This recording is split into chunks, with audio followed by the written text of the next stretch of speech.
এই জন্য আগামীর সিদ্ধান্ত কিন্তু একটু কঠিন। বদরের ময়দান আমরা দেখিনি, কিন্তু আগামীতে হয়তো বদরের ময়দান আসতেছে। বদরের ময়দানে নবীজি বলেছিলেন আমার কেমন যেন লাগছে, কারণ বাবার বিরুদ্ধে ছেলে অস্ত্র ধরবে, স্বামীর বিরুদ্ধে স্ত্রী অস্ত্র ধরবে, দোলা ভাইয়ের বিরুদ্ধে শালা অস্ত্র ধরবে। এরকম কঠিন ময়দান নবীজি নিজেও ইতস্তত করছিলেন। সাহাবা একরামের মনের দিকে তাকিয়ে যে কি না কি হয়, একজন যুবক বললেন আপনি কোনো চিন্তা করবেন না, আমার মনে হয় বাংলাদেশে এই ময়দান সামনে এবার আসতেছে। বহু জেলায় কিন্তু স্ত্রী স্বামীর বিপক্ষে যাবে এবার। এক কথা বলেন না কেন? বহু জেলায় বাংলাদেশে বাবার বিরুদ্ধে ছেলে দাঁড়িয়ে যাবে। আমাদের চুয়াডাঙ্গার আলমডাঙ্গায় যিনি নমিনি, ওনার বাবা মানুষের তৈরি করা আইনের পক্ষে, আর উনি আল্লাহর তৈরি করা আইনের পক্ষে।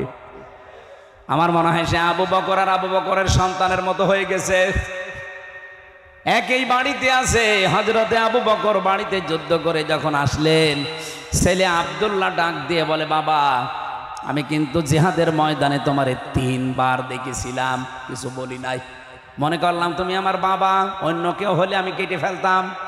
হযরতে আবু বকর খাবার খাচ্ছিলেন, খাবার রেখে দিয়ে হুঙ্কার দিলেন সন্তান 3 বার তুমি দেখার পরও কিছু বলো নাই, আল্লাহর কসম যুদ্ধের ময়দানে যদি তোমারে আমি একবার দেখতে পেতাম একবারই আলাদা করে ফেলতাম। এবার আমার মনে হচ্ছে ময়দান সেইটাই ফিরে আসতেছে। আমি আগেই বলেছি এবার হয় আল্লাহর দল নাই শয়তানের দল। কথা বলুন। এজন্য যারা উল্টা পাল্টা করতে আসবেন তারা আগের থেকে সব কিছু থেকে বিদায় নিয়ে আসবেন। স্ত্রীর মহরণা যদি দিয়ে না থাকেন দিয়ে আসবেন, কারণ আপনি ফিরে যেতে নাও পারেন। আপনি দখল করতে আসবেন আর আমরা ছেড়ে দেব না। ওই ইমানদার এখন আর দেশে নেই, ইমানদার এখন হয়ে গেছে আবু বকরের মতো। বদর দেখিনি, কিন্তু বদর এবার দেখবো। উহুদের ময়দান দেখিনি, এবার সামনে উহুদে দেশে দেখবো, হয় ইসলাম থাকবে না ওরা থাকবে।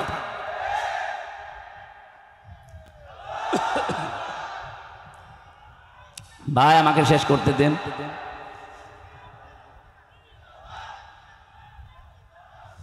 পাবনাবাসী রব্বুল আলামিন যেহেতু জানিয়েছে আমি আল্লাহ নিজে তাদেরকে নিয়ে আসব। হ্যাঁ, কি করবে তারা আপনি এবার মিলান। বাংলাদেশে ৭৩টা দল, কোরআনের আয়াতের সাথে কাদের জীবন চরিত্র কর্মপদ্ধতি মেলে আপনি দেখেন তো। আযিল্লাতিন আলাল মুমিনিনা আইজ্জাতিন আলাল কাফিরিন। রব্বুল আলামিন বলেন তাদের গুণাগুণ হচ্ছে দুনিয়ায় আযিল্লাতিন আলাল মুমিনিন, তারা মুমিনরা নিজেদের প্রতি রহম দিন। আপনি তাকান বাংলাদেশে বাড়ি আপনার পাবনায়, আমার বাড়ি কুষ্টিয়া, এক জেলা থেকে আর এক জেলা ডিস্টেন্স একেবারে কম না। এখান থেকে আমার বাড়ি কমপক্ষে 50 কিলোমিটার। অথচ আমার মনে হয় যারা দিন কায়েম করতে চেষ্টা চালাচ্ছে এই দেশে, যেতে রেজাউল ভাই এই চেষ্টা করে, আমির হামজাও করে, আমার কাছে আমার মনে হয় আমার আপন ভাইয়ের চাইতে এটা মহাব্বতের বেশি। এটা তৈরি করে দিয়েছে কে? আযিল্লাতিন আলাল মুমিনিন। সারা বাংলাদেশে একই অবস্থা, এমনকি সারা দুনিয়ায়, সারা পৃথিবীর 257টা দেশে একই অবস্থা। যারা দিন কায়েম করতে চায় তার বাড়ি আমেরিকায়, তাতে কি? আমার বাড়ি বাংলাদেশে, তাতে কি? আমার আপন ভাই আমার বাড়ির পাশে থাকে, সে মানুষের তৈরি করা আইনের পক্ষে, তার চাইতে আমি রেজাউলকে আমার মন থেকে বেশি ভালোবাসি। আইজ্জাতিন আলাল কাফিরিন, কিন্তু তারা মুমিন, কাফেরদের প্রতি বড় কঠোর। আপনি তাকান আজ তারা পৃথিবীতে যারা একামতে দিনের কর্মী, তাদের সামনে আপনি কোন শরীয়ত বিরোধী কাজ করে টিকে থাকতে পারবেন না যদি তাদের শক্তি থাকে। মাস্ট বি, কিছু না করলেও প্রতিবাদ তারা করবে। এক কথা বলেন না কেন? সুতরাং এই দেশে শরীয়ত বিরোধী কোনো কাজ করলে যারা এদেশের সত্যিকারের ইমানদার তারা বাধা দেবে, প্রোটেস্ট করবে। এ রাজবাড়িতে এবং রাজশাহীতে যে ঘটনাটা ঘটিয়েছে, ইসলাম বিরোধীরা তারা নাম নিয়েছে আমরা সুন্নি। কিসের সুন্নি? আপনি সুন্নতের বিরুদ্ধে কাজ আপনার। নবীজি বললেন লা তাত্তাখিদুল কুবুর মাসাজিদা, কবরকে সেজদার জায়গা বানিও না। আর নোরা পাগলার কবরকে ওরা কাবার আদলে বানিয়েছে। কত রকমের কথাবার্তা না ইসলামের ডাইরেক্ট বিপক্ষে বলেছে। জনগণ প্রটেস্ট করে এখন ওই রাজবাড়ি গলন্দ এলাকার আলেম ওলামা পর্যন্ত এখন বিপদে। আজকেও শুনলাম 23 জন আলেমকে গ্রেপ্তার করেছে। কাদের ইশারায় কি করছেন আমি জানি না। সারা বাংলাদেশের আলেমরা যদি এক বাক্যে হুঙ্কার দিয়ে ওঠে, এদেশের যারা নামধারী বাতিলপন্থী যারা আছেন বিভিন্ন নাম নিয়ে টিকে থাকতে পারবেন না। প্রশাসনকে আমরা আহ্বান জানাবো, এদেশের মুসলমানদের সেন্টিমেন্ট বোঝার চেষ্টা করেন। দেশটা শান্ত আছে, অশান্ত করবেন না। আমরা তো কোরআনের আয়াতের তাকিদে এই কাজগুলো করি। আজিল্লাতিন আলাল মুমিনিন আইজ্জাতিন আলাল কাফিরিন। কাফের যারা তাদের প্রতি কঠোর আমাকে হওয়াই লাগবে। তাদের আচার অনুষ্ঠান, তাদের ব্যবহার, তারা যা করছে ওগুলো তো আমার জন্য না, তারা করছে ইসলামকে ধ্বংস করার জন্য। এই জন্য বাধ্য হয়ে আমার প্রতিষ্ঠ করা লাগছে। ইউজাহিদুনা ফি সাবিলিল্লাহ, তারা জিহাদ চালাবে, তারা সংগ্রাম করবে। লা ইয়াখাফুনা লাওমাতা লাইম, কোন তিরস্কারকে তারা পাত্তা দেয় না। বাংলাদেশে যারা একামতে দিনের কর্মী তারা এই আজটা 100% মেনে চলছে। কত রকমের কথা তাদের পেছনে লাগিয়ে দেয়, তারা পেছনে ফিরেও তাকায় না। আপনি বলেন খাপের খাপ মিলে যাচ্ছে না? এদেশে অন্য কোন দলের ভেতর আপনি এটা পাবেন না। তাদের দাড়ি ছোট, এই জন্য ফতোয়া দেওয়া হয়। কোনো দিন তারা এর বিরুদ্ধে কথা বলে না, আমার কাজ আমি করে যাব, পেছনে কোত্তা ঘেউ ঘেউ করুক। কোন তিরস্কারকারীর তিরস্কারকে তারা পাত্তা দেয় না। আর এটা যাকে তাকে আল্লাহ দেয় নাই, যে গুণগুলো বললাম, যালিকা ফাদলুল্লাহ। আল্লাহ পাক বলেন এটা আমি আল্লাহর অনুগ্রহ। ইউতিহি মাইয়াশা, যাকে ইচ্ছা আমি আল্লাহ এটা দান করি। সুতরাং এই দেশে যারা একামতে দিনের কর্মী আছেন, আপনি নিজে নিজে আনন্দ পাবেন আল্লাহ আপনাকে নির্বাচিত করেছেন। নয়তো আপনার ভেতরে মুমিনদের প্রতি মহব্বত দিত না। কাফেরদের আচার অনুষ্ঠান, তাদের প্রতি এমন কঠোর হওয়ার মনোভাব আল্লাহ তৈরি করে দিত না। আপনি দিনের কাজ করতে গিয়ে কাউকে তোয়াক্কা করেন না, কারো তিরস্কারকে ভয় পান না, সামনে এগিয়ে যেতে আছেন। আপনি মনে করবেন এই 3টা গুণ যাদের ভেতরে আছে, এটা আল্লাহর বিশেষ দয়া আপনার প্রতি। আল্লাহ সবাইকে দয়া বাংলাদেশে দেয়নি, যাদের দিয়েছে তারা যেন শুকরিয়া আদায় করে। আল্লাহু ওয়াসিউন আলিম। রব্বুল আলামিন বলেন আমি কিন্তু বিশাল এবং প্রশস্ত। জোরে বলেন সুবহানাল্লাহ। মেয়েরা যারা এসেছেন তাদের জন্য আমার একটাই ওয়াজ, সামনে আপনাদের বিশাল বিশাল দায়িত্ব আসতেছে, বিশেষ করে আমানতের দায়িত্ব। নবীজি জানিয়েছেন আল্লাহ এবং রসুলের অবাধ্য হয়ে যায় এমন কোন কাজ স্বামী না, বাবা না, পৃথিবীর কারো হুকুম মানা যাবে না। সামনে যেহেতু বলেই দিয়েছি, হয় আল্লাহর দল নাই শয়তানের দল। সুতরাং স্বামী হোক, বাবা হোক, ছেলে হোক, কাউকে মানা যাবে না আল্লাহর বিপক্ষে রায় দিতে গিয়ে। কথা বলেন না কেন? তেলাওয়াত কি তো আয়াত, যেটা সূরা মায়েদা। তাফসির যদি কেউ করতে চায় কোন আয়াত থেকে, উসুলে তাফসিরের নিয়ম হচ্ছে 15টা। তার আগের আয়াত পরের আয়াতের সাথে সম্পর্ক কি আছে এটা আগে জানা লাগে। আসেন আমরা তেলাওয়াত কি তো আয়াত থেকে আগে আরম্ভ করি, নাকি শেষ করে দেব? ঘন্টা খানেক সময় নিয়েছিলাম না? জবান খুলে আগে কোরআনের এই সোনালী আয়াত একটু পড়েন। আউযু বিল্লাহি মিনাশ শাইতানির রাজিম। ইয়া আইয়ুহাল্লাযীনা আমানু মাইয়ারতাদ্দা মিনকুম আন দীনিহি। রব্বুল আলামিন বলেন, আগে নামকরণটা বলা দরকার। তাফসীরের যে মূল নীতির প্রথমে হচ্ছে শুদ্ধ তেলাওয়াত করে মাতৃভাষায় অর্থ করা, এরপরে নামকরণ, এরপরে ঐতিহাসিক প্রেক্ষাপট। আপনারা মনে হয় শুনছেন, আছেন? প্রথম নাম্বারে নামকরণের ভেতরে পেয়েছি মায়েদা, মানে দস্তরখানা। মায়দা মানে তামাম পৃথিবী আমাদের জন্য আল্লাহ দস্তরখানা বানিয়ে রেখেছেন। আপনি তাকান, কোন দিকে তাকাবেন সেই দিকে আল্লাহ রিজিক ছিটিয়ে রেখেছেন। যেখানেই তাকাবেন সেখানেই রিজিক। পানির ভেতরে আল্লাহ রিজিক ছড়িয়ে রেখেছেন, জমিনের উপরে আল্লাহ রিজিক ছড়িয়ে রেখেছেন, আকাশেও আল্লাহ রিজিক ছড়িয়ে রেখেছেন। এ তামাম দুনিয়াটাই আমার আল্লাহর ভাষায় মায়েদা মানে দস্তরখানা, খাবারের প্লেট। এই জন্য খাবার নিয়ে কোনো চিন্তা টেনশন আপনার দরকার নেই। যেই জিনিসের দায়িত্ব আল্লাহ নিয়েছেন ওই জিনিস নিয়ে টেনশনে ভুগি আমরা, আর যেটার দায়িত্ব আল্লাহ নেয়নি ওইটার দায়িত্ব আমরা পালনই করি না। আল্লাহ রাব্বুল আলামিন কিন্তু রিস্কের দায়িত্ব নিয়েছেন, এই জন্য ওনার নাম রাজ্জাক। নাম কি? ইন্নাল্লাহা হুয়ার রাজ্জাকু যুল কুওয়াতিল মাতিন। জোরে বলেন আল্লাহু আকবার। ওমা মিন দাব্বাতিন ফিল আরদি ইল্লা আলাল্লাহি রিজকুহা।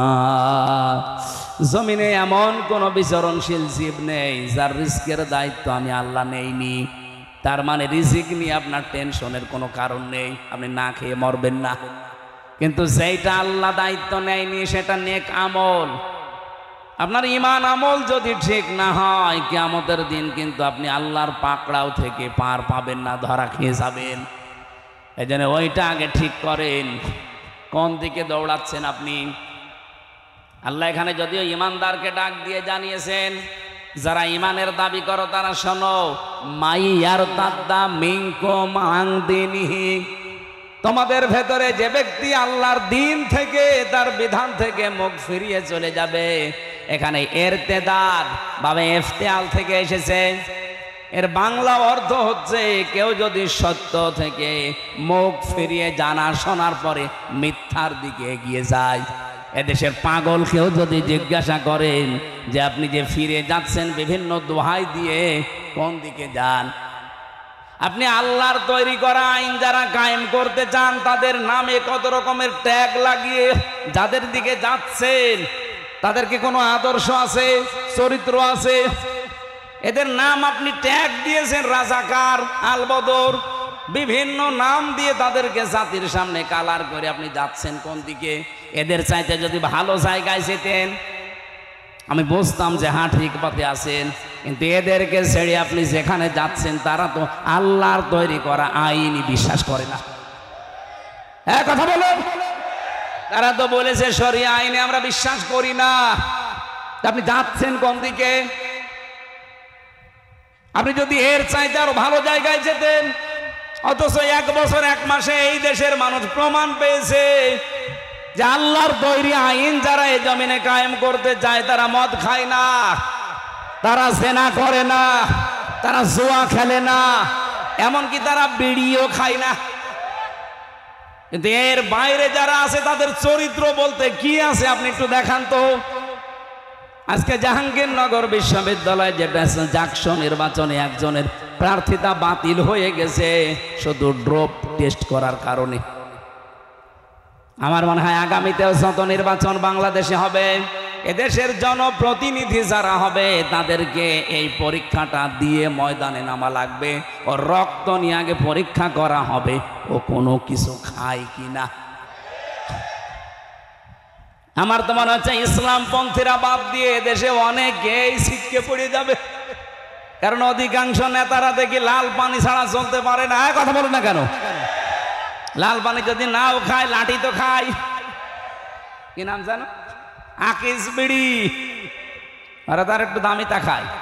কিন্তু যাদের রক্তের ভেতরে বিড়ি নেই, সিগারেট নেই, মদ নেই, গাঁজা নেই, ভান নেই, এমনকি বাবা তাও নেই, ডাইলও নেই, এরপরেও আপনি তাদেরকে বিশ্বাস করতে চান না। আরে তারা তো প্রমাণ দিয়েছে। আপনার এই পাবনার 2 জন, মাওলানা মতিয়ার রহমান নিজামী, মাওলানা আব্দুস সোবহান, আপনাদের নিজেদের সামনে উনি 7 বারের না কয়বারের এমপি ছিল? 5 বার। 5 বার এমপি থাকলে সে তো বাংলাদেশের মালিক হয়ে যাওয়ার কথা। অথচ তার অবস্থান লক্ষ্য করে দেখেন, তার গ্রামের বাড়ি হলুদ দিয়া নাকি যেন মাওলানা আব্দুল সোবহান জালালপুর, ওনার শ্বশুর বাড়ি হলদিয়া নাকি জান ওলাদি। মাওলানা মতিয়ার রহমান নিজামীর কবরে গিয়েছিলাম কয়েকদিন আগে। বাড়ি ঘরের দিকে তাকালে আমার মনে আছে মেম্বারের বাড়ি তার ছাড়া ভালো, অথচ তিনি মেম্বার না, চেয়ারম্যান না, উপজেলা চেয়ারম্যান না, মেয়র না, এমপি শুধু না, মন্ত্রী ছিল। একজন মন্ত্রীর আমি 620টা বাড়ি পেলাম, আর ওনার বাড়ির অবস্থা কি, চারিদিকে দেওয়াল দেওয়া, উপরে টিন দেওয়া।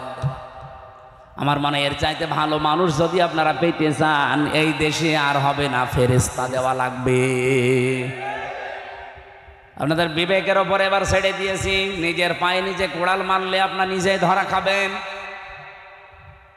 আর সমস্ত ট্যাগ দিয়ে যারা ফিরে যেতে চান, আল্লাহর কসম আপনি ধোঁকা দিতে চাচ্ছেন, আপনি জীবনেও ধোঁকা দিতে পারবেন না আল্লাহকে এবং ইমানদারকে। যারা সত্যিকারের ঈমান এনেছে তাদেরকে এই দেশের কোনো মুনাফিক ধোঁকা দিয়ে বোকা বানাতে পারবে না, বরং তারা নিজেরাই ধোঁকায় পড়ে মরবে। ইখাদিউন আল্লাহ ওয়াল্লাযীনা আমানু ওয়া মা ইয়াখদাউনা ইল্লা আনফুসাহুম ওয়া মা ইয়াশউরুন। ওরা আল্লাহকেও ধোঁকা দিতে চায়, এমনকি ইমানদারকে ধোঁকা দিয়ে বোকা বানিয়ে নিজেদের সাধ্য সিদ্ধি করতে চায়। আল্লাহ বলেন আমি আল্লাহ তো ধোঁকায় পড়ি না, এমনকি আমার ইমানদারকেও তারা ধোঁকা ফেলতে পারে না, নিজেরাই নিজেদের ধোঁকায় পড়ে মরে কিন্তু টের পায় না। আজ বাংলাদেশে যদি সত্যি আপনি ইমানদার দাবি করে থাকেন, জীবনেও মুনাফিকের ধোঁকায় আপনি পড়বেন না। মুনাফিকদের ধোঁকায় যেমন আল্লাহ পড়ে না, ইমানদারও বলেন। আর আপনি যদি ধোঁকায় পড়ে যান, আপনি বুঝবেন আপনার ইমানের সমস্যা ছিল। আল্লাহ নিজে বলছেন আমিও ধোঁকা খাই না, আমার ইমানদার যারা তারাও ধোঁকা খায় না। এরপরেও যদি কেউ ধোঁকা খেয়ে বোকা বনে যান আর আপনার মাথার উপরে কাঁঠাল ভেঙে ওরা সাধ্য সিদ্ধি করে, আপনি বুঝবেন আপনার ইমানে সমস্যা ছিল। এই জন্য ইমানটা নির্ভেজাল করেন, আপনি ধোঁকা খেতে পারেন না। মন থেকে যদি কেউ অ্যাক্টিভ ভাবে দেশে দিন কায়েমের জন্য রাস্তায় নেমে পড়ে, তামাম দুনিয়া দিয়ে দিলেও তাকে আপনি ফিরাতে পারবেন না। পাবনাবাসী খুব খেয়াল করে শুনবেন এই জায়গায়। সুতরাং আপনার কাছে স্পষ্ট কারা দেশে আল্লাহর দিন কায়েম করতে চায় আর কারা দিনের বিরুদ্ধে আছে। সুতরাং এই কথা জানার পরেও যদি কেউ আল্লাহর দিন থেকে বিভিন্ন ট্যাগ দিয়ে ফেরত যান, কি হবে জানেন আপনি? এদিকে তাকান, বসো। 1-1.5 ঘন্টা বসে থাকতে পারে না ভেতরে। আর বিয়ে দিলে বউ টেকবে? ডায়াবেটিস আছে তাতে কি? পোশাক পায়খানার জন্য গেলে যেতে পারে, অথবা বিড়ি খাওয়ার যদি নেশা থাকে খেয়ে চলে আসবে, কিন্তু ভালো লাগছে না এই জন্য চলে যান। আপনার খবর আছে? আমার আয়াতের দিকে খেয়াল করে আমি বলছি, আমি বানিয়ে বলছি না। আল্লাহ পাক বলেন কি করব জানো? যদি আল্লাহর দিন থেকে বিভিন্ন সোতা নাতা দিয়ে বিভিন্ন রকমের নং ধরনের কথা বলে বলে ফেরত জানা, এটা রাজনীতি হচ্ছে, এটা দুনিয়াদার, এটা ধান্দাবাজ, এই সমস্ত কথা যদি বলে চলে যান, আল্লাহর কসম আল্লাহ বলেন ফাসাউফা সিন সাউফা কদ লাম, কোন সেন্টেন্সের আগে যদি একটা আসে বাংলা অর্থ দাঁড়ায় অতি তাড়াতাড়ি। আল্লাহ বলেন ফাসাউফা ইয়াতিল্লাহ, অতি শীঘ্রই আমি আল্লাহ নিজে নিয়ে আসব। এখানে ফাইল কর্তা আল্লাহ নিজে, অতি শীঘ্রই খুব তাড়াতাড়ি আমি আল্লাহ নিজে নিয়ে আসবো বিকৌমিন, এমন একটা দলকে, ভালো করে শুনেন, এমন একটা দলকে খুব তাড়াতাড়ি তোমাদের মাথার উপরে নিয়ে চলে আসবো। কি করবে জানো? ইউহিব্বুহুম ওয়া ইউহিব্বুনাহু, আমি আল্লাহ তাদেরকে ভালোবাসি এবং তারাও আমি আল্লাহকে ভালোবাসে। আমার তো মনে হচ্ছে আয়াত পড়ার পরে আজ যারা আল্লাহর দিন কায়েম করতে চায় তাদের থেকে মুখ ফিরিয়ে চলে যাচ্ছেন। দেখেন অতি তাড়াতাড়ি আল্লাহ তাদেরকে এই জমিনে এমন একটা দল তাদের মাথার উপরে নিয়ে আসবে যারা আল্লাহকে ভালোবাসে, আল্লাহও তাদেরকে ভালোবাসে। এই দেশে মনে হচ্ছে তারা জামাত ইসলামী বাংলাদেশ। আপনি আয়াতটা মিলাতে না পারলে নিয়ে আসেন, কোন আলেম নিয়ে আসবেন নিয়ে আসেন, আমি তো বুঝে ফেলেছি এইটাই। এখন রাম আর বাম পাড়ায় আগুন জ্বলছে, যে হইল কি? আমার দাদা তো আমি জেলখানায় থাকতে পটল তুলেছে, মরে গেছে, আওয়ামী লীগ করতে গিয়েছে, অসুবিধা নেই।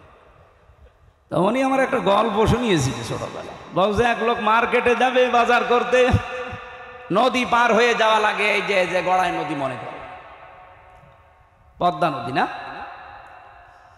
ছেলে মেয়ে দুইটা বলছে আব্বা নৌকা নিয়ে যাচ্ছেন, আমাদেরকেও নিয়ে যান। বউ বলছে আমারেও নিয়ে চলো। সবাইকে নিয়ে যাচ্ছে বাজারে।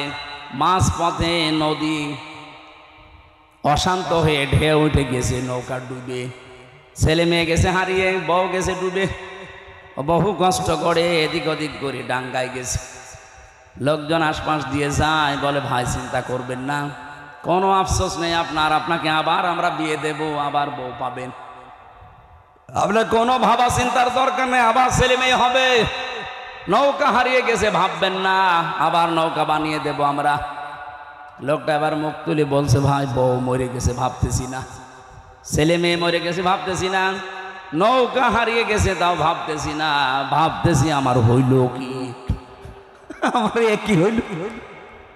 আমার মনে আছে ডাকসু নির্বাচনের পরে রাম আর বাম যারা, আমি তো লাইভ গুলো দেখছি, তারা এখন মাথার চুল ছিঁড়িয়ে খাচ্ছে যে হইল কি। বিশেষ করে হারপিক মজুমদার, নামটা আমি জানি না, কি জানো না, নিঝুম মজুমদার। এরা নিঝুম মজুমদার বলার দরকার নেই, ওরা হারপিক মজুমদার বলবেন। শরীর হারপিক দিয়ে পরিষ্কার করা দরকার।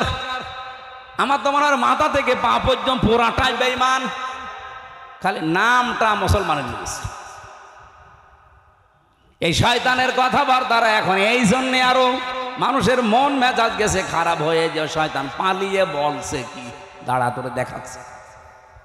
সারা রাম আর বাম পাড়া যারা, বিশেষ করে আধিপত্যবাদ যারা কায়েম করতে চায়, তারা এখন অলরেডি হাফ পাগল হয়ে গেছে। আমার মনে হয় পাবনা জেলা আমার সামনে আরো বড় করা লাগবে। কি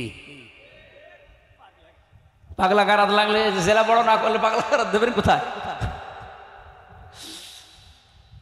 সেদিন কিছু গালাগালি দেখে বলেছিলাম, ওদের ওপর রাগ করে না। আগস্টের 5 তারিখের পর থেকে যেভাবে গালাগালি শুরু হয়েছে শুধু গোপালগঞ্জ নিয়ে, ম্যাডাম জিয়া তো বলেছিল যে এ জেলাই পাল্টিয়ে দেব, তাই বলেছিল না? আর আমি একটু শখ করে বলেছিলাম যে এত গালাগালি ওরা খায়, ওদের মানচিত্রে রাখার দরকার নেই। ওদিকে নড়াইল, এদিকে ফরিদপুর, আর এদিকে মাদারীপুর, যেহেতু 3টা আসন আছে, 3 জেলায় ভাগ করে দেন, ওদের জেলা গায়েব হয়ে যাবে। কথা কি খারাপ? তাহলে আপনি আর গাইল খাবেন না। কথা বললাম ওদের বাঁচানোর জন্য, যে গাইল কেউ যেন না দিতে পারে, কারণ 3 আসন 3 জেলায় ভাগ হয়ে গেলে গোপালগঞ্জ বলে কোনো জেলা পৃথিবীতে নেই, সুতরাং কেউ গাইলও দেবে না। আর ওরা রেগে গেল, আরে আমার উপর রাখলে হবে, ম্যাডাম জিয়ারে তো কিছু বলতে পারেন না, ও তো পুরা নামই পাল্টিয়ে দিতে চেয়েছিল। কথা বলেন না কেন?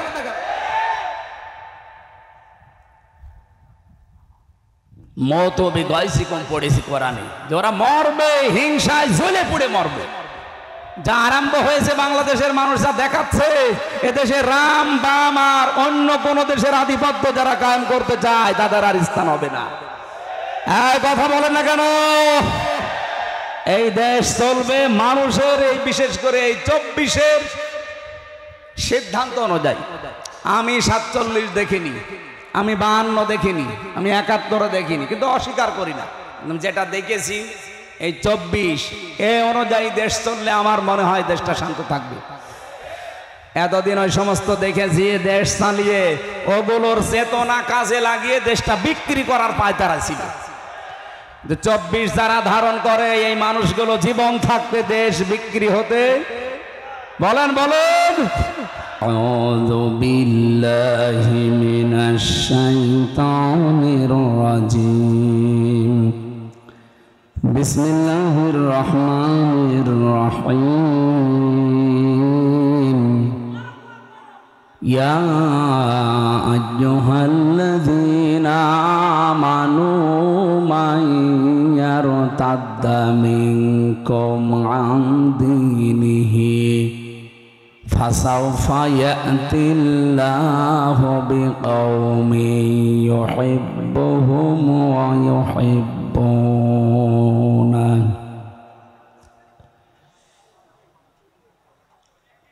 أذلة على المؤمنين أعزة على الكافرين يجاهدون في سبيل الله ولا يخافون لومة لائم ذلك فضل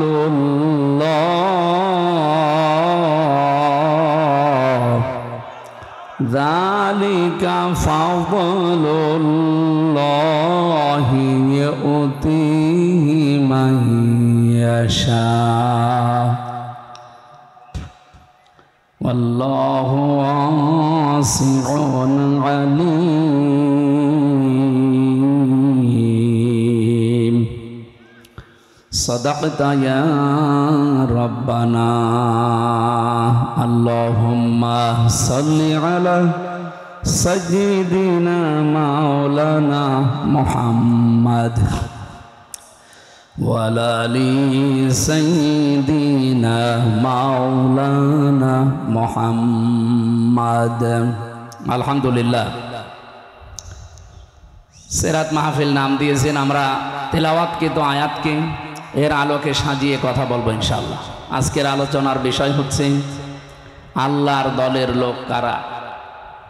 এদেশে বহু মানুষ ভণ্ডামি করছে এই শব্দটা নিয়ে, আমরা আজকে নিরসন করব কোরআন এবং হাদিস দিয়ে ইনশাআল্লাহ। কি বললাম বিষয়? আল্লাহর দলের লোক কারা। আল্লাহ যেন আমাদেরকে এই বিষয়টা সহজে বোঝার তৌফিক দান করেন। আমরা একটা ক্লাস করব, সর্বোচ্চ 1 ঘন্টা একটা ক্লাস করে আমরা এখান থেকে বিদায় নেব। যেন অন্তত 2 ঘন্টা আলোচনা করলে যা হয় আল্লাহ যেন আমাদেরকে এর ভেতর দিয়ে তাই দিয়ে দেন। পাবনা সদর মনে হয় এটা, সদরের নমিনি। এখানে আপনারা এমপি পদপ্রার্থী লিখেছেন কেন? বাংলাদেশ জামাত ইসলামী থেকে যে 300 জনের নাম ঘোষণা দেওয়া হয়েছে নমিনি হিসাবে, এরা একটাও পদপ্রার্থী না। আমরা এখানে 3 জন অন্তত বসে আছি, আমরা 3 জনই নমিনি, আমরা কেউ পদপ্রার্থী না। আর আমরা নিজেরা জানতামও না যে আমাদের নাম ঘোষণা দেওয়া হবে। আপনি জিজ্ঞাসা করে দেখেন। অথচ এই পদটা পাওয়ার জন্য বাংলাদেশে অন্যান্য রাজনৈতিক দলে আপনি একটা দেখান, আমার তো মনে হয় অন্য দলের লোক এই পদ পাওয়ার জন্য মারামারি করে মরে যায়। এটা এ পাবনায় না থাকলেও কুষ্টিয়ায় আছে, আরো বেশি, বিশেষ করে আটঘরিয়া আর ঈশ্বরদী। দেখেন কি হয়। এই জন্যে আমরা এমপি পদপ্রার্থী না। লিকাইলা তাসাও আলা মা ফাতাকুম ওয়ালা তাফরাহু বিমা আতাকুম। কিছু পেলে আনন্দে আত্মহারা হয়ে যেও না, আবার কিছু হারিয়ে গেলে হাই হতাশ করবা। আপনি এমপি কেন? এ বাংলাদেশের প্রধানমন্ত্রী না, সারা দুনিয়া দিয়ে দিলেও আমি সে হামজা আছি ওই হামজায়। আমার মনের ভেতরে 1 বিন্দু অহংকারও নেই, আর আমার মনের ভেতরে কিছু হারানোর বেদনাও নেই। এই জন্য আমিরে জামাতের ঘোষণা বাংলাদেশে কেউ আজও দিতে পারেনি যে এই দল থেকে কেউ এমপি মন্ত্রী হলে তার 5 বছরে 1টা টাকা বাড়বে না, আরো যা আছে কমে যাবে। আপনি অন্য কোনো দলের লোককে ঘোষণা দিতে বলেন তো, ওরা বলবে যে আমি এমপি দাঁড়াবো। আমাকে বেশি বলছি না, এটাই বাস্তব। আমার আসনে যিনি আছে উনি ঘোষণা দিয়েছে যে আমি অন্তত 50 কোটি টাকা খরচ করব, তারপরও এই আসন আমার চাই। আপনার কি লাভ বলেন? আপনি যে 50 কোটি টাকা খরচ করবেন, আপনার কি লাভ? অবশ্য এখানে কোনো দুর্বিসন্ধি আপনার আছে যে 50 কোটি টাকা খরচ হলে, এই কি হলো কি মাইকেল, আপনার অন্তত 5 বছরে আপনি 1000 কোটি টাকা আরো ওখান থেকে উত্তোলন করবেন। তা আমরা যারা এই ঘোষণা পেয়েছি নমিনি হিসাবে, আমাদের 1 টাকা খরচও নেই, 1 টাকা তোলার ধান্দাও নেই। এই জন্য মানুষ এখন অলরেডি বিশ্বাস আরম্ভ করেছি যে দেশটা অন্তত নিরাপদ এদের হাতে। যারা এই যে গলাবাসি করে, অনেকে তো বলছে যে দরকার হয় প্রসাব করবো, সব ভেসে চলে যাবে। তা আপনি এত এই 15 বছরে পোশাক করতে পারেননি? এগুলো সব চাপাবাজি, গলাবাজি, এগুলো প্রতারণা, ধোকাবাজি ছাড়া আর কিচ্ছু না। এই 54 বছরে এরা জাতিকে ধোকা দিয়েছে বিভিন্ন কায়দায়, এবারও দিতে চাচ্ছে অনেকে, কিন্তু এই জাতি এখন আর ধোকায় পড়বে না। 9 সেপ্টেম্বর ডাকসু নির্বাচন তার প্রমাণ। কোথায় 14,500 প্রায়, আর এখানে 5,500। আপনি হিসাব করতে পারেন, 3 ডবল। আজকে জাহাঙ্গীরনগরে কি হয়েছে আমি জানি না, আশা করছি এইটাও এরকম হবে ইনশাআল্লাহ। সুতরাং আজকে যিনি নমিনি এই আসনের জন্য, একজন আলেম, একজন প্রিন্সিপাল, হাজার হাজার আলেম তৈরির কারখানা এই মাদ্রাসাটা না, দারুল আমান ট্রাস্ট, মাওলানা ইকবাল হুসাইন ভাই দামাত বারকাতুহুমুল আলিয়া, বলেন আমিন। এটা রেকর্ড হচ্ছে, এই জন্য বললাম, সারা দেশে জামাত ইসলামী থেকে যারা নমিনি তাদেরকে এমপি পদপ্রার্থী বলবেন না। আমরা কেউ পদের জন্য প্রার্থী না, আর আমরা নিজেরা জানিও না। আপনি এ পর্যন্ত বিশ্বাস করেন কিনা বলেন তো? এ বাংলাদেশে শুধু একমাত্র দল জামাত ইসলামী, যারা পদের জন্য যদি কেউ বলে যে আমারে দেওয়া লাগবে, ও কিয়ামতের আগে পাবেন। অনেকের ইমান আছে কিন্তু এই আমল নেই। আমল মানে কি জানো? কাজ। বলেন বলেন। এমনকি অনেক ইমামেরও এখন ইমান নেই। এখনো পর্যন্ত এই অবস্থা দেখে অনেক ইমামও এই টেনশনে আছে, যদি ইসলামের পক্ষে অ্যাক্টিভ ভাবে কিছু করি, আর যদি ইসলাম এবার না আসে তাহলে আমার ইমামতি থাকবে তো? আপনি ইমামতি নিয়ে আসেন, আর আপনার এই ধারণা কেন হয় যে এবার ইসলাম আসবে না? বলেন। ছেলে যদি এলাকার মাইকে ঘোষণা দেয় যে আমার বাবার সম্পদ আমি পাই কি না পাই, মানুষ তারে পাগল বলবে না? আর পাগল যদি একবার নাম হয়ে যায় তারে পাঠাবে কোথায়? তা আমার মনে হয় আপনাদের জেলায়ও পাগল আছে এবং তার নামও অলরেডি সারা দেশে ছড়িয়ে গেছে, তারেও এখানে রেখে দেওয়া দরকার। পাগল তো বাইরে থাকলে সমস্যা। ওদিকে কিশোরগঞ্জে একজন আছে, তার নামই পড়ে গেছে ফজু পাগলা। অনেক সেদিন দেখলাম লাইভ করে বলছে, আমার এই নামটা দিয়েছে মুফতি আমির হামজা কুষ্টিয়া, আমি নাকি ওনার নাম দিয়েছি। আপনি নিজে যে পাগল, পাগলও মনে হয় বলে না যে আমি পাগল। এক কথা বলে, আমি গিয়েছিলাম হিমায়তপুরে কিছুদিন আগে, দেখলাম পাগল অনেক নেই, অনেকে চলে গেছে। কর্তৃপক্ষ যেটা ছিল, আমি বললাম যে পাগল বছর হতো সব চলে গেছে, যদি পান পাঠাবেন। আমার মনে হয় এই যে নতুন নতুন যেগুলো তৈরি হচ্ছে এগুলো পাঠানো দরকার। এই জন্য ইমাম যারা আছেন, আলেম যারা আছেন, তাদের তো অন্তত এই যে ঝড় উঠেছে এই ঝড়ের দিকে তাকিয়ে অ্যাক্টিভ হওয়া দরকার আরো বেশি। আমরা যদি সত্যি যেতে পারি ইসলাম নিয়ে, এবার সবচাইতে বেশি অধিকারের কথা বলবো আলেমদের। এই কথা বলেন না কেন? এরপরে যারা দায়িত্বে আছে জনগণের, প্রশাসনের, একটা বিরাট বৈষম্য চলছে প্রশাসনে। এই 54 বছরেও তারা অনেকেই এই কাজ করেনি। আমরা আগামী থেকে ইসলাম যদি নিতে পারি, ইনশাল্লাহ কথা দিতে পারি এগুলো করব।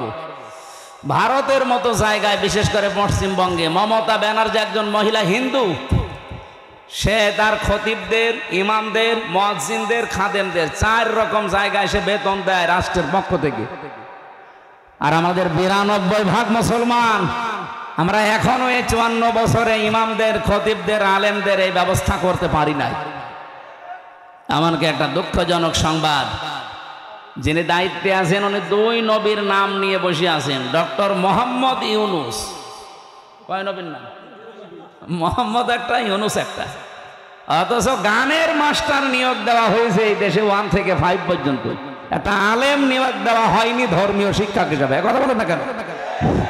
এই দাবি আমরা জানাই। যিনি আছেন উনি তো ঘোষণা দিয়েছে যে ফেব্রুয়ারির 12 তারিখে উনি নির্বাচন দিয়ে বিদায় নিয়ে চলে যাবেন। যান, কিন্তু এমন একটা কিছু করে যান আপনি যেন অমর হয়ে থাকতে পারেন।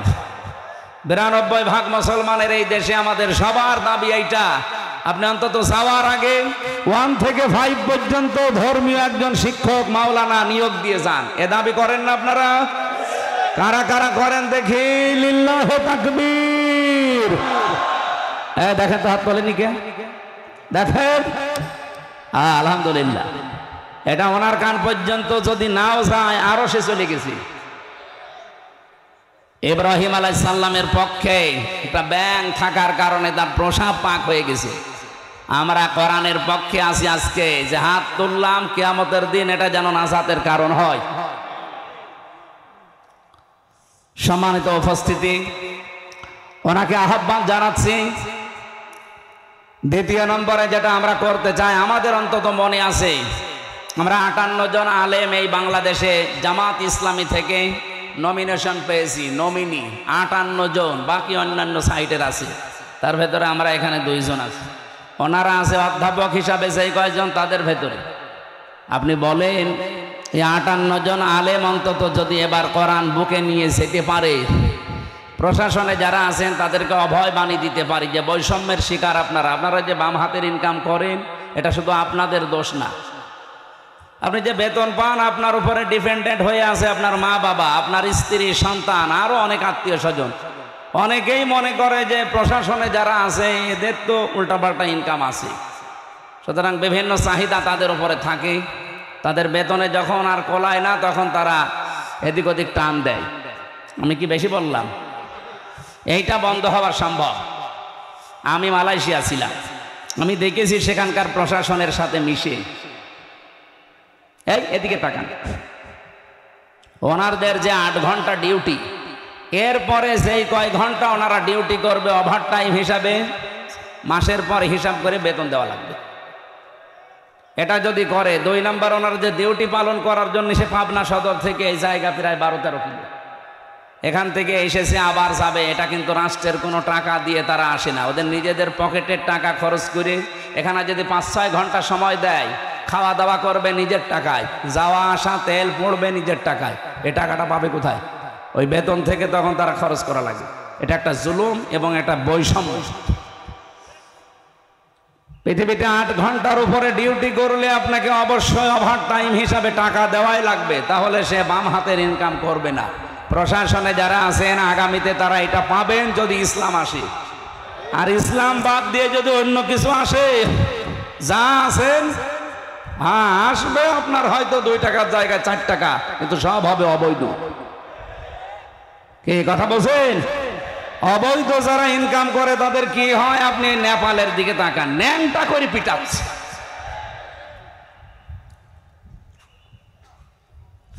সেদিন সিঙ্গাপুরে এক হোটেলে উঠেছিলাম, নিচে নেমে দেখি 2 জন বসে বসে চা খাচ্ছে। কি আপনারা এখানে? হুজুর আমরা আগেই পালিয়েছি। আপনারা পালাইলেন কেন? যার সাথে দেখা হয়েছিল তার 620টা বাড়ি, চট্টগ্রামে বাড়ি, মন্ত্রী ছিল। আপনাদের ডিলো ছিল, ডিলো মরে যাওয়ার পরে তারে দিয়েছিল। 620টা বাড়ি, ওই দেশেও তার বাড়ি আছে। মালয়েশিয়া আছে সাহেব পাড়া, কানাডায় আছে বেগম পাড়া। বাংলাদেশে যত বাড়ি ছিল জনগণ তো আগুন লাগিয়ে দিয়েছে, শেষ করে দিয়েছে। বাইরের দেশের বাড়িতেও থাকতে পারে না, তালা লাগানো, থাকে হোটেলে। আমি বললাম হোটেলে কেন, আপনি বাড়িতে থাকতে পারেন না? বলছে 20 লাখ বাঙালি আছে এই পাশের দেশে মালয়েশিয়া। যদি ওরা জানতে পারে বাইরে আমি ঘুরে বেড়াচ্ছি, পিটিয়ে ভর্তা বানিয়ে ফেলবে। এই জন্য খুব চুরি করে আসে। হুজুর দোয়া করেন। দোয়া? আপনার জন্য দোয়া আসবে? এই অবৈধ ইনকাম করে কি করলেন? এই যত টাকা পাচার করেছিলেন, এই টাকাগুলো পাচার না করে যদি দেশে আপনি কর্মসংস্থান তৈরি করে দিতেন, এই দেশের লক্ষ লক্ষ যুবকেরা এখনো বেকার, এবং বাইরে যেয়ে তারা দেখি রাস্তা ঝাড়ু দেয়, থালা বাসন মাজে, রান্না করে, টয়লেট সাফ করে। বেতন সর্বোচ্চ কত বাংলাদেশের টাকায়? 22,000, 30,000, 40,000। আরে ভাই, বাংলাদেশে ওই টাকাগুলো তো যদি আপনি কর্মসংস্থান বানিয়ে দিতেন, এই দেশে মাসে 50,000 টাকা উপায় করা সম্ভব। এমনিতে তো আপনি থাকতে পারছেন না, এই কারণে আগামীতে আপনাদের এই বৈষম্য থাকবে না প্রশাসনে যারা আছেন। এই জন্য আপনারা পক্ষপাতিত্ব না করে আশা করব আপনারা ইসলামকে নিয়ে যাওয়ার জন্য সহযোগী হবেন। আমার কথা যদি ভুল হয় ধরিয়ে দেবেন। এই বৈষম্য দূর করা দরকার না? এই 15.5 বছরে আমরা সবাই কম বেশি বৈষম্যের শিকার ছিলাম। আপনি তাকান, শুধুমাত্র ওই সিল বাদ দিয়ে ওই 14 দল, বাকি যারা আমরা ছিলাম এই দেশে সব কিন্তু কোনো না কোনো ভাবে বৈষম্যের শিকার ছিলাম। আপনি লেখাপড়া করবেন না, ফার্স্ট ক্লাস ফার্স্ট হওয়ার পরও আপনার চাকরি হবে না, পেছনে আপনার ওই যে, অথচ আমার চাইতে 10 নাম্বার সিরিয়ালে ওর শুধু মার কাটা থাকার কারণে চলে যাচ্ছে আমার উপরের চেয়ারে। এইটা আগামী থেকে আর হবে না ইনশাআল্লাহ। সুতরাং যারা বিভিন্ন কারণে হয়তো এই আশঙ্কায় আছেন, যদি ইসলাম এবার না আসে, এত কাজ করে শেষে আমার ইমামতি হারাবো, আমার চাকরি যাবে, কোনো চিন্তা করবেন না ভাই। ওয়ালা তাহিনু ওয়ালা তাহজানু ওয়া আনতুমুল আ'লাউনা ইন কুনতুম মুমিনিন। এখানে কি কিছু হয়েছে? একটা ব্যাঙের জন্য এটা করছেন, একজন হাত চেপে ধরেন, মাথা চেপে ধরে এমন একটা রওশন এরশাদের মতো মাছ দেন। পাবনাবাসী খেয়াল করে শোনেন, সময় যেহেতু কম। সূরা আলে ইমরানে আল্লাহ ঘোষণা দিয়েছেন, ওয়ালা তাহিনু ওয়ালা তাহজানু, কোনো চিন্তা নেই, কোনো ভয় নেই, দুশ্চিন্তারও কারণ নেই। ওয়া আনতুমুল আ'লাউনা, শব্দ ছিল আনতুম আ'লাউনা, মাঝখানে আলিফ লাম দেওয়া আছে কেন? আমি আরবি গ্রামার পড়তে গিয়ে দেখেছি, মুবতাদা যদি নির্দিষ্ট হয়, মারেফা হয়, খবর হবে অনির্দিষ্ট নাকেরা। কিন্তু এখানে আল্লাহ খবরের আগে আলিফ লাম দিয়ে এইটাও মারেফা বানিয়ে দিয়েছেন। খবর যদি কোনো সময় মারেফা হয়ে যায়, ইফেদুল হাসরা, হাসরের ফায়দা দেয়, বাংলা অর্থ দাঁড়ায় হবেই। আল্লাহ পাক বলেন তোমরা বিজয়ী হবে না, হবেই। শেষে হর্ষাই আছে, একটা শর্ত শুধু দিলাম, ইন কুনতুম মুমিনিন, যদি মুমিন হতে পারো। সুতরাং এবার আমরা এই দেশে দেখতে পাচ্ছি, মুমিন যেভাবে তাদের ঈমানকে সংরক্ষণ করার জন্য তাদের ওয়াদাকে ঠিক মতো জায়গায় দেওয়া আরম্ভ করেছে, এভাবে যদি অব্যাহত থাকে, এই দেশে ইসলাম ছাড়া কেউ সংসদে যাবে না। আমাদের উচিত শুধু ঈমানদার হওয়া। বলেন তো বিজয় দেওয়ার মালিককে? আরো জোরে বলেন। ঈমানদার হওয়ার মালিককে? ও বলছে আল্লাহ। আল্লাহ ঈমানদার হবে? আল্লাহ তো ঈমানদার আছে, আল্লাহর নামই মুমিন। ঈমানদার হওয়ার মালিক আল্লাহ না, ঈমানদার হওয়ার মালিক আমরা। আমরা যদি নির্ভেজাল ঈমান আনতে পারি, মাস্ট বি, এখানে যারা এখনো দোদুল্যমান অবস্থায় আছেন, অমিনান নাসি অমাই ইয়াকফুর বিল ঈমানি ফাকাদ ইসতামসাকা বিল উরওয়াতিল ওয়াসকা লা ইনফিসামা লাহা ওয়াল্লাহু সামিউন আলীম। ফামান ইয়াকফুর বিত-তাগুতি ওয়া ইউমিন বিল্লাহ। বাংলাদেশের এই পজিশনে আয়াতটা এখন খুব দরকার। অনেক মানুষ এখনো দোদুল্যমান অবস্থায় আছেন, ঈমানও এনেছেন, কুফরি কাজও করেন। তাদের বলছি, আপনি যদি সত্যি ঈমান আনতে চান, পয়লা নাম্বারে আপনাকে তাগুত ছেড়ে দেওয়া লাগবে। আজ বাংলাদেশে দল দুইটা, আমি ওপেন বলি, এদেশে আল্লাহর দল আর শয়তানের দল, মাঝখানে আর কিছু নেই। আপনি যদিও মনে করেন না মাঝামাঝি কিছু আছে, কিচ্ছু নেই। একটা হচ্ছে আল্লাহর দল আর একটা শয়তানের দল। ইসলাম যারা যে দেশে কায়েম করতে চায়, এক নম্বরে তারা আল্লাহর দল।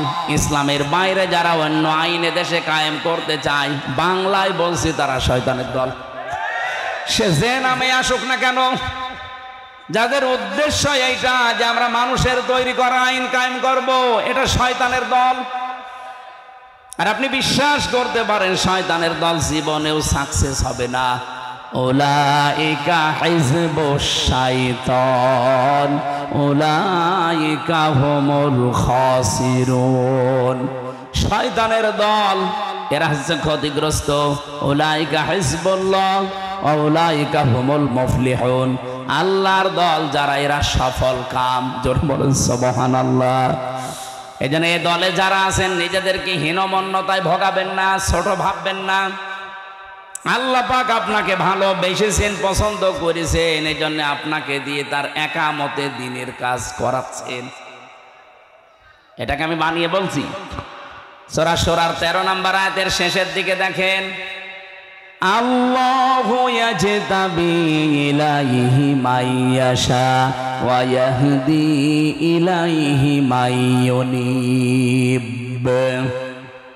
আল্লাহ পাক বলেন, আমি আল্লাহ যাকে পছন্দ করি, যাকে নির্বাচিত করি, যাকে মনোনীত করি, কাকে করি? ওয়া ইয়াহদি ইলাইহি মাইয়ুনিব, যে লোকটা আমি আল্লাহর দিকে মন থেকে ফিরে আসতে চাই। সুতরাং এই দেশে এখন যে অবস্থা আরম্ভ হয়েছে, আপনি দিনের দিকে যারা একামতে দিন দেশে কায়েম করতে চায়, আল্লাহর দিন, আপনি চোখ কান বুঝে চলে আসেন, একেবারে ফিরে আসেন জীবনের মতো আল্লাহর জন্যে। দেখবেন আপনাকে আল্লাহ নির্বাচিত করে নেবে তার দিন কায়েমের কর্মী হিসাবে। হ্যাঁ, কথা বলেন না কেন? 18 কোটি মানুষ এই দেশে এখন। আজকে আমার মনে হয় 11 তারিখ, 1 তারিখের জরিপ পড়ছিলাম, বাংলাদেশে এখন প্রায় 7 কোটি 20 লাখ মানুষ চাচ্ছে দেশে আল্লাহর দিন কায়েম হোক। বাকি এখনো যারা আসতে পারেন নাই, ফিরে আসেন। আপনিও যেন এই দলে সামিল হয়ে যে আল্লাহর মনোনীত, নির্বাচিত, পছন্দনীয় হতে পারেন। হ্যাঁ, এই কথা বললে কারা আসে না, রাগ করে, আল্লাহ তাও জানিয়েছেন আগের শব্দে, কাবর আলাল মুশরিকিনা মা তাদউহুম ইলাই। রব্বুল আলামিন বলেন, হে নবী, আপনি যেদিকে মানুষকে ডাকেন, এই কথাটা শুনলে সবচাইতে বেশি মন খারাপ করে, খারাপ লাগে, কষ্ট পায়, রাগ হয় মুশরিকদের। কি কথা বলেন না কেন? আলেমরা যারা এদিকে আজ বাংলাদেশে মানুষকে ডাকে দিন কায়েম করার জন্যে, খেদমতে দিন না, একামতে দিন।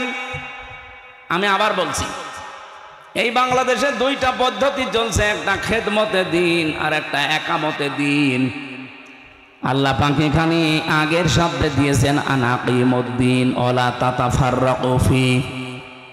দিন কায়েম করার বিষয়ে কোনো মত পার্থক্য করবা না। আয়াতগুলোর সারমর্ম আমি এটা পেয়েছি, একামতে দিন যারা কায়েম করতে চায়, এই কথাগুলো শুনলে সবচাইতে বেশি মন খারাপ হয়, খারাপ লাগে, রাগ করবে মুশরিকরা।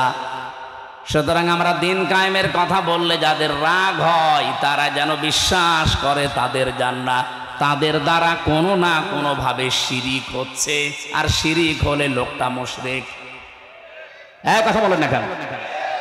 বাংলাদেশে বহু ইমাম সাহেবকে আমি দেখেছি, তারা একামতে দিন বাদ দিয়ে শুধু খেদমতে দিন নিয়ে আসেন। আরে ভাই, খেদমতে দিন তো মাস্ট বি করাই লাগবে। একামতে দিনের কথা বললে আপনারও যদি রাগ হয়, আপনি ইমাম, তাতে কি? আপনি বিশ্বাস করতে পারেন আপনার ভেতরে শিরিক আছে। কারণ কাবর আলাল মুশরিকিন মা তাদউহুম ইলাইহি। হে নবী, আপনি যেদিকে মানুষকে ডাকেন একামতে দিনের জন্য, দিন কায়েমের জন্য, এটা তো শুনলে মন খারাপ হবে, রাগ হবে মুশরিকদের। আপনি কি মুশরিক? আমি তো আমার বাবার বিধান কায়েম করার জন্য আপনাকে বলি না, আমার দাদার বিধান কায়েমের জন্য আপনাকে বলি না। আমার এই 33 বছর বয়সের ভেতরে আজ প্রায় 10 বছর আমি কোরআন দিয়ে মানুষকে ডাকি। আমার প্রতিটা ডাকের সারমর্ম এই যে আসেন আল্লাহর বিধান কায়েম করি। আর এটা শুনলে যাদের রাগ হয়, যারা এটাকে রাজনীতি মনে করেন, আপনাদের পাশের থানা ঈশ্বরদী, আজকে 11 তারিখ 9 তারিখ আমার অনুষ্ঠান ছিল ওই থানার ভেতরে। একজন বলেছে, না, উনি আসলেই শুধু রাজনৈতিক কথা বলে না, কি যেন আল্লাহর এক নবীর নামে নাম তার, সে যাই হোক, উনি এই কথা বলতে চেয়েছে যে না, উনি রাজনৈতিক কথা বলবে কেন? আরে ভাই, আমি কি রাজনৈতিক কথাগুলো আমি বানিয়ে বলি? বলেন, আপনার পেটের উপরে পাড়া দিলেও তো আপনি কোরআন এক রাজনীতি আছে কিনা বলতে পারবেন না। একজন আলেম যদি আমারে বাধা দিত, নিষেধ করতো, আমি মেনে নিতাম। আপনি কেন ফতোয়া দেন? অথচ দিন কায়েমের কথা বললে ফতোয়া দেওয়াও নিষেধ। আন আকিমুদ্দিন ওয়ালা তাতাফাররাকু ফি। আপনি যাই করেন এ বিষয়ে কোনো মত পার্থক্য করা যাবে না। সুতরাং বাংলাদেশে যারা পীর সাহেব আছেন, আপনি চালান আপনার কাজ, কিন্তু আপনার টার্গেট যেন থাকে জমিনে দিন কায়েম করা লাগবে। আপনি খেদমতে দিনে আছেন, করেন, দিনের খেদমতে আছেন, কিন্তু আপনার টার্গেট করা লাগবে জমিনে যেন দিন কায়েম হয়। কি কথা বলেন না কেন? এই জন্য ইমান যারা এনেছেন আপনাদেরকে আমি বলছি, শুধু ইমান এনে অনেকে এখনো দোদুল্যমান না জানি কি হয়। আপনি একেবারে হয় ফাইনাল থাকবেন, নাই ওই দলে চলে যাবেন। আমি তো ওপেন ঘোষণা দিয়েছি আমার বংশে যে ইসলাম এবং অন ইসলাম চলছে এই দেশে এখন, হয় আপনি ইসলামের পক্ষে থাকবেন নাই অন ইসলামের পক্ষে থাকবেন। ওই দোদুল্যমান অবস্থায় কিন্তু যদি ইসলাম আসে তখন আপনি বিপদে পড়ে গেলে আমারে পাবেন না। এক কথা বলেন না কেন? গত পরশু দিনও 10 জন মানুষ গোপনে এসে বলছে এতদিন ছিলাম চাই। এ ডাকসু নির্বাচনের রেজাল্ট দেওয়ার পরে আমাদের মন ঘুরে গেছে। আপনি আমাদেরকে দলে নেন, আমরা গোপনে ইসলামকে সংসদে পৌঁছানোর জন্য। 10 জনই গ্রামের মাতুব্বর, পুরা এলাকা চলে তাদের কথায়। আমি বললাম আপনাদেরকে কালেমা পড়ানো লাগবে? বলছে কালেমা জানি। কালেমা ওদের মুখস্থ আছে, কিন্তু তগুত ছেড়ে কালেমা পড়ে নাই। ওই দিন তগুত ছেড়ে দিয়ে কালেমা পড়ালাম। আল্লাহর ঘোষণা এটা ছিল ফামাই ইয়াকফুর বিত-তাগুত ওয়া ইউমিন বিল্লাহ। আপনি ঈমান আনতে চান, আগে তাগুত ছেড়ে দেন। তাগুত কি? যে আল্লাহর বিধান মানে না, অন্য কেউ মানবে, মানতেও দেয় না। এরকম শক্তি যদি এই দেশে থাকে, আপনি সেটা থেকে আগে মুখ ফিরিয়ে চলে আসেন যে না, আমি এক লাইনে থাকবো। আমার কথা বাংলায় আমার মনে হয় আপনারা বুঝে ফেলেছেন। দোদুল্যমান অবস্থায় থাকবেন না। ইসলাম এবার আসবেই, আসবেই, আসবে। তখন কিন্তু আপনি বিপদে পড়ে যাবেন। এই জন্য চলে আসেন একবারে। বিপদে পড়লেও তখন আপনার লাভ, কারণ মুমিন যারা মরে গেলেও লাভ, বেঁচে থাকলেও লাভ। আর কাফের যারা বেঁচে থাকলেও ওদের লস, মরে গেলে তো আরো লস। কাফেরদের জীবনে কোনো শান্তি আল্লাহ রাখে না। আপনি যদিও চর্মচোখে দেখতে পান খুব শান্তিতে আছে, কে বলেছে আপনাকে? যারা কাফের, যারা মুশরিক, এই দুনিয়াদার যারা গোনায় অভ্যস্ত, অপরাধ করতে করতে জীবন শেষ করে, ওই শান্তি আল্লাহ নষ্ট করে দেয়।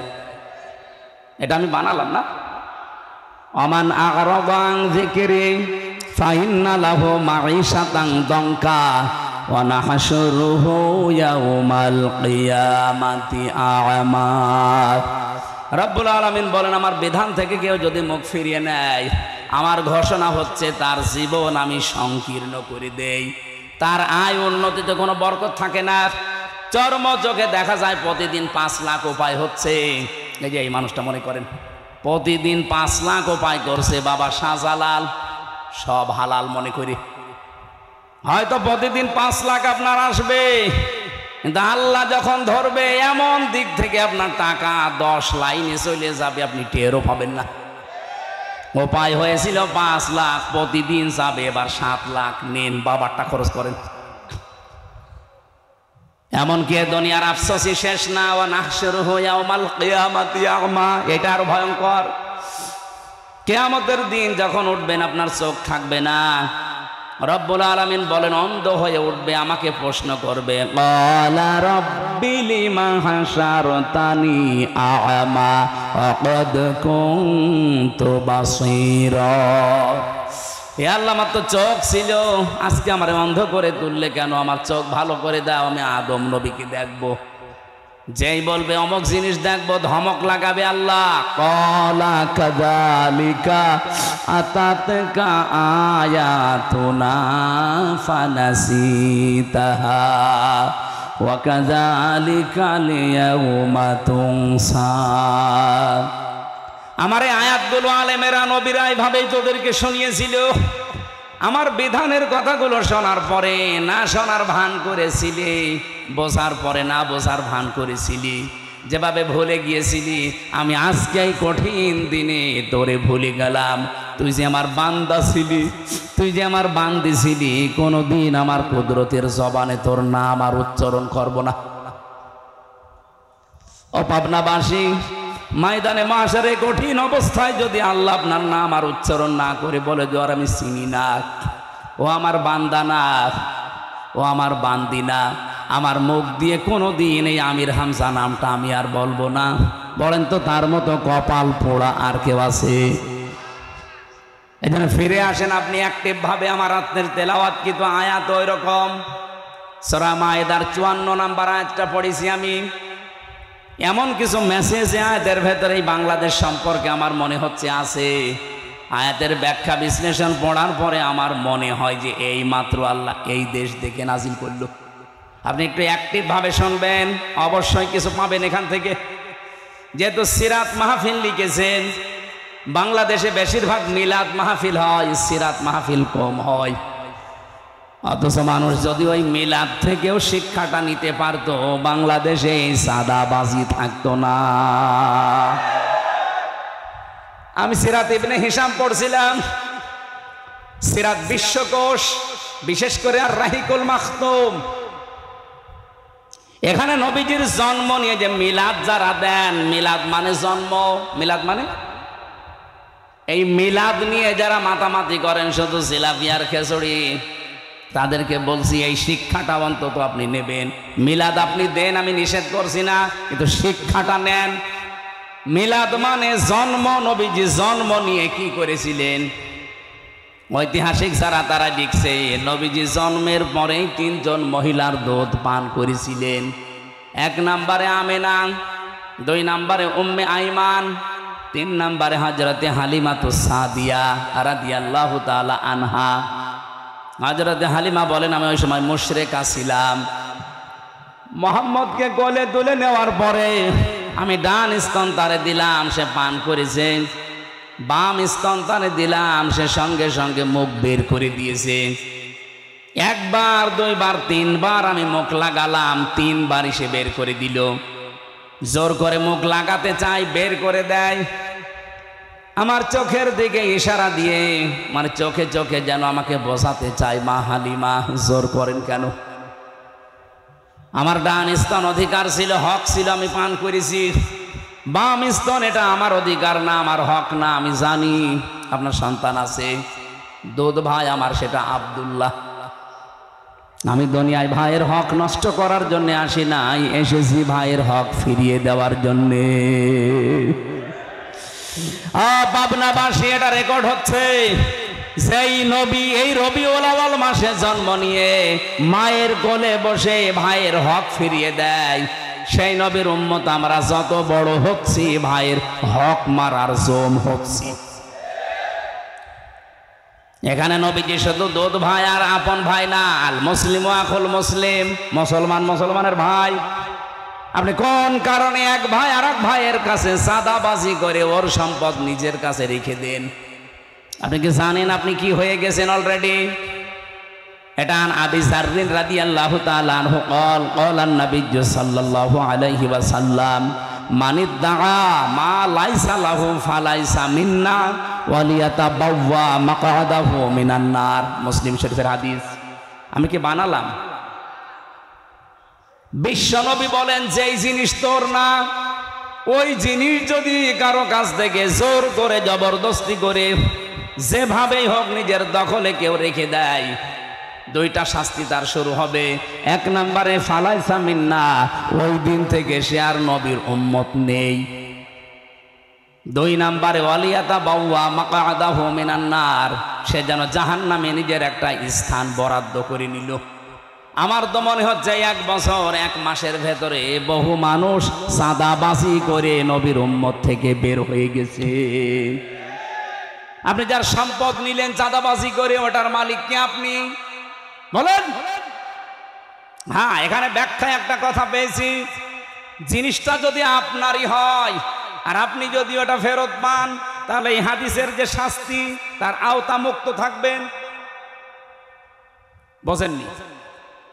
বুঝেছেন কি বললাম? বলেন।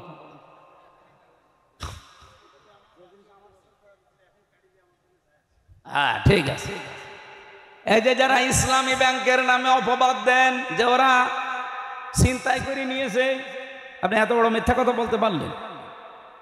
ইসলামী ব্যাংক আপনার বাবা, যাদের ব্যাংক তারা ফেরত পেয়েছে, কথা বলছেন এখানে, যারা মাথার ঘাম পায়ে ফেলে ব্যাংকটা বানিয়েছে তারা আজকে ফেরত পেয়েছে, হাত ছাড়া হয়ে গিয়েছিল। সুতরাং তারা এই হাদিসের শাস্তির আওতা মুক্ত থাকবে। তারা আপনার জিনিসও যদি এভাবে হাত ছাড়া হয় আপনি পান, কিন্তু আমরা দেখতে পেয়েছি যতটুকু পাওয়ার কথা তার চাইতে 50 ডবল অনেকে বেশি পেয়ে গেছে। কথা বললেন না? আপনি হয়তো এই 15.5 বছরে 5 কোটি টাকা হারিয়ে ফেলেছিলেন যেভাবেই হোক, এখন তো দেখলাম 1 বছর 1 মাসে আপনি 100 কোটি টাকার মালিক, সব ফেরেশতা জিবরাইল দিয়ে গেল। যেভাবেই করেছেন আপনার গায়ে গেলে আমার কিছু করার নেই, হাদিস মাপ দিয়ে দেন। আপনি কিন্তু এখন যতই মুখ জোর করেন না কেন আপনি নবীর উম্মত আর নেই। কথা বলা লাগবে ভাই। আমি যদি কিছু বানিয়ে বলি, আমার নিজের রায় দেই, তাহলে আপনি প্রোটেস্ট করেন। একটা কথাও বানানো না, সব আমার পড়া। 2 নম্বরে এটা আরো কঠিন, ওয়ালিয়াতাবাওয়া মাকআদাহু মিনান নার, সে যেন অলরেডি জাহান্নামে নিজের একটা স্থান বরাদ্দ করে রেখে দিয়েছে। আমার তো হাদিস পড়ার পরে মনে হয় বাংলাদেশে বহু মানুষ অলরেডি জাহান্নামে যাবে বলে লিখিত দিয়ে দিয়েছে। আমরা জানো না চাই আল্লাহ আমাদেরকে তুমি বাঁচাও। দুনিয়াতে দরকার আমরা কারাগারের মতো থাকবো, এরপরেও যেন আমরা জাহান্নামে স্থান বরাদ্দ না করি। সকলে বলেন আমিন। তাহলে নবীজির এই মিলাদের শিক্ষাটা আজ পর্যন্ত আমরা নিতে পারিনি। যদি নিতে পারতাম বাংলাদেশে সাদাবাজি নামক এই অভিশাপ বন্ধ হয়ে যেত। আপনার অবস্থা আমি জানি না। আমার কুষ্টিয়ায় গণসংযোগ করাকালীন আমি যে কোনো মার্কেটে ঢুকলেই হাউমাউ করে জড়িয়ে কাঁদে, হুজুর আর পারছি না। আগে তো দিতাম 20 টাকা, এখন দেওয়া লাগছে 50 টাকা। এই একটা কথা হইল? আপনি একজন মাজলুম মানুষ, এই কাজ করতে পারেন? আপনি নিজেরটা দেখলেন না যে মানুষের সম্পদ কেড়ে নিলে কেমন লাগে? সেই কাজ যদি আপনি আবার আরম্ভ করেন, আমার তো মনে হচ্ছে শুধু ডাকশো না, শুধু জাকশো না, রাখশো মাকশো সবই হারাবেন। কথা বলেন। এই জন্য যারা আছেন তারা যেন থামেন, আরো যা অবৈধ করেছেন ওগুলো ফেরত দিয়ে দেন, নয়তো আপনি নবীর উম্মত থেকে খারিজ হয়ে গেছেন, আর জাহান্নামে আপনি যাবেন। এই জন্য বরাদ্দ হয়ে গেছে আপনার নাম।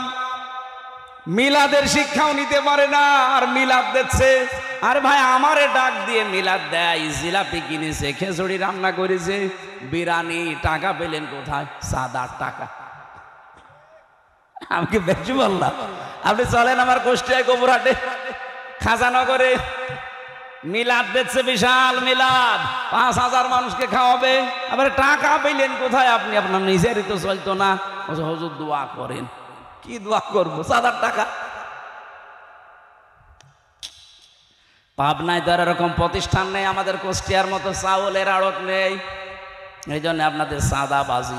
মেয়েরা যখন সাবালিকা হয়, সে 12 বছর হোক, 13 বছর হোক, 14 বছর হোক, যখন তাদের শরীর খারাপ হয়, এই দিন থেকে তাদের নামাজ এবং রোজা ফরজ। এর আগে তাদের নামাজ রোজা ফরজ না। আমি বিস্তারিত সময় নেই, সকাল থেকে প্রোগ্রাম শুরু, 1 ঘন্টা পার হয়ে গেছে। আমার লিখিত বই ছিল মেয়েদের জীবন চরিত্রের উপরে। এই বইটা মেয়েদের ঘরে ঘরে রাখবেন। 6 জন মেয়ে আপনার আদর্শ হবে দুনিয়ায়।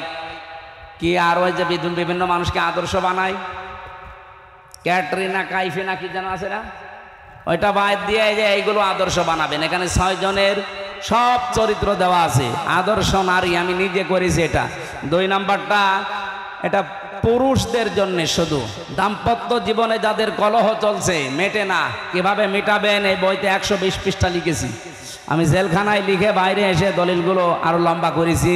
আর এটা শুধু মেয়েদের জন্য। দাম্পত্য জীবনে স্বামী স্ত্রীর মিল মহাব্বত নেই, সমস্যা এবং এর সমাধান কি হবে, এই 3টা বই এখানে আছে। আমার মনে হয় পাওয়া যায়, ওই যে গাড়িতে বই আছে, যাওয়ার সময় নিয়েছেন আপনারা। মাহফিল নিয়েছে মাত্র 3-4 দিন আগে। এই জন্য এত বড় বিশাল আয়োজন। আমি তো মনে করছি মনে হয় একেবারে ছোট মসজিদে হবে। এ বিশাল আয়োজনে যারা সম্পৃক্ত হয়েছেন এদেরকে একটু বেতন দরজা দিয়ে একটু সাপোর্ট দেন। টাকা পয়সা যদি এনে থাকেন, দিন প্রচারে যদি খরচ না করেন তো কোথায় খরচ করবেন? সুতরাং যাদের সামর্থ্য আছে, ওনাদের স্বেচ্ছাসেবক যারা আছে তাদের কাছে অবশ্যই ড্রাম দেওয়া আছে। স্বেচ্ছাসেবক থাকলে মাস্ট বি দিয়ে যাবেন। আপনার একটা নিয়ত করি, এই নিয়তটা কার্যকর হবে ইনশাআল্লাহ। সম্মানিত মা বোনেরা, তাহলে নামাজ এবং রোজা আপনার ফরজ হচ্ছে যেদিন আপনার শরীর খারাপ শুরু হবে ওই দিনের পর থেকে আপনারা আপনার স্বামীকে জানিয়ে দেবেন যে মেয়ের অবস্থা এই, আপনার স্বামীও যেন কঠোর হয় সন্তানের উপরে, নামাজ যেন বাদ না যায়। আল্লাহ আমাদের তৌফিক দিন। আমি আর লম্বা করতে পারছি না, আগামী থেকে এই একটা চাপ চলছে, এটা চলে গেলে আমরা আবার বিস্তারিত কথা বলবো ইনশাআল্লাহ। আল্লাহুম্মা আমিন। লা ইলাহা ইল্লা আনতা সুবহানাক ইন্নী কুনতু মিনাজ জালিমিন। আল্লাহুম্মা গফিরলি ওয়ারহামনি ওয়াহদিনি ওয়াফিনি ওয়ারযুকনি ইয়া রাব্বাল আলামিন। রব্বুল আলামিন, আল্লাহর দলে কারা, এই বিষয়ে আমরা তোমার কোরআন থেকে কিছু কথা শুনেছি। যতটুকু শুনলাম বুঝলাম, এই আয়াতটা জীবনে সেট করে দাও। সওয়াবগুলো নবীজির রওজায় পৌঁছিয়ে দাও। হক এবং বাতিলের দ্বন্দ্ব সেই চিরন্তন চলছে, এখনো আছে, কিয়ামত পর্যন্ত থাকবে। আল্লাহ, তুমি আমাদেরকে হকের পথে কবুল করো, বাতিল পন্থী থেকে আমাদেরকে তুমি বাঁচাও। সম্মানিত মা বোন যারা এসেছে তাদেরকে সুস্থ রাখো। আল্লাহ, আমি নিজেও অসুস্থ, জালেমের জেলখানায় 3টা বছর। ওরা আমার মাথার চুল থেকে পায়ের তালু পর্যন্ত এমন কোনো জায়গা নেই টর্চার করে নাই। আমার এত টর্চারের মাত্রা এমন বাড়িয়ে দিয়েছিল, আমি শক্ত চেয়ারে বসতে পারি না। এমন জায়গায় তারা আঘাত করেছে, আমার ম্যাডামকে ছাড়া কাউকে দেখানো যায় না। আমার শরীরটাকে আগের অবস্থায় ফিরিয়ে দাও। আমার কণ্ঠটাকে তুমি মেহেরবানি করে কোরআনের ইজ্জতে ভিক্ষা দাও। যতগুলো রোগ আমার শরীরে জেলখানায় যাবার পরে বাসা বেঁধেছে, সব রোগ থেকে তুমি আমাকে মুক্তি দাও আল্লাহ। অনেকগুলো মানুষ আমরা এখানে আছি যারা অসুস্থ, তাদেরকেও শেফায়ে কামেলা আজেলা দাও। মাহফিলের সভাপতি মোল্লা মানুষ, আল্লাহ তোমার এই মোল্লা বান্দাকে কবুল করো।